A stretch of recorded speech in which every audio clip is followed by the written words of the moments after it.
Episod 1. Belajar reda. Kadang-kadang hidup tak beri apa yang kita mahu. Kita dah usaha, dah doa, dah tunggu, tapi akhirnya tetap tak jadi milik kita. Dan masa tu kecewa. Bukan sebab kita lemah, tapi sebab kita manusia. Kita suka tanya, kenapa mesti aku? Kenapa aku yang hilang? Tapi bukan semua persoalan perlu jawapan. Ada perkara yang Tuhan sengaja rahsiakan. Bukan sebab dia tak nak kita faham, tapi sebab dia nak ajar kita reda. Reda bukan pasrah, bukan menyerah. Reda itu adalah menerima walau hati masih sakit. Percaya walau tak nampak hikmah. Ramai fikir bila dah reda, hati terus tenang. Tapi sebenarnya reda itu adalah proses. Ada hari kita kuat, ada hari kita jatuh semula. Itu normal. Sebab hati sembuh perlahan-lahan.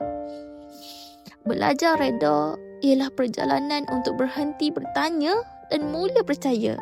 Bila kita asyik kejar kenapa, kita lupa tengok apa yang boleh aku belajar.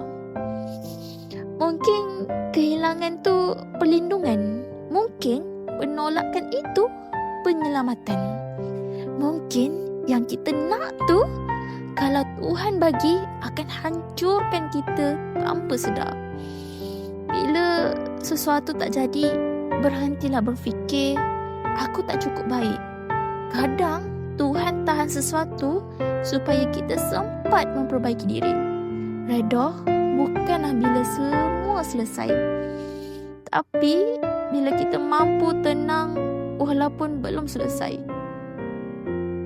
Bila boleh doa, Tuhan, kalau ini bukan untuk aku, maka tenangkanlah hati aku.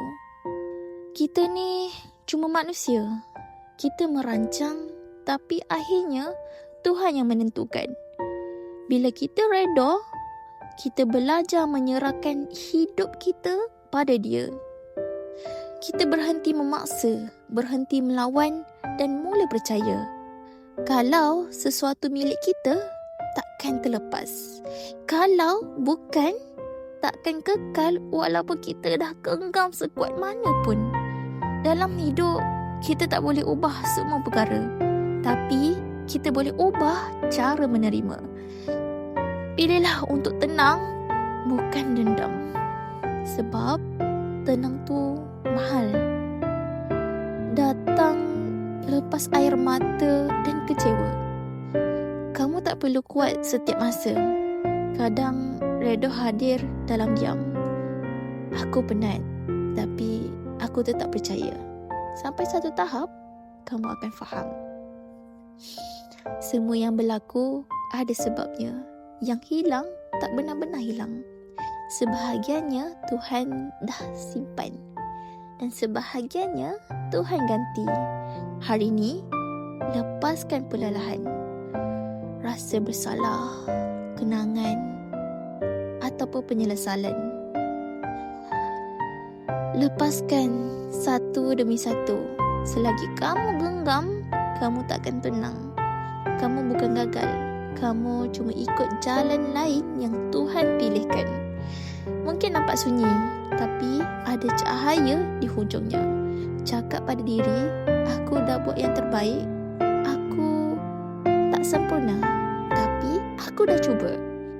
Belajarlah reda bukanlah tentang melupakan, tapi menerima. Dan bila tiba waktunya, kamu akan pandang ke belakang, senyum dan kata, oh, rupanya inilah cara Tuhan selamatkan aku. Kalau kamu suka kata-kata macam ni, jangan lupa follow dan subscribe untuk lebih banyak motivasi harian. Supaya setiap hari kamu dengar sesuatu yang menenangkan hati.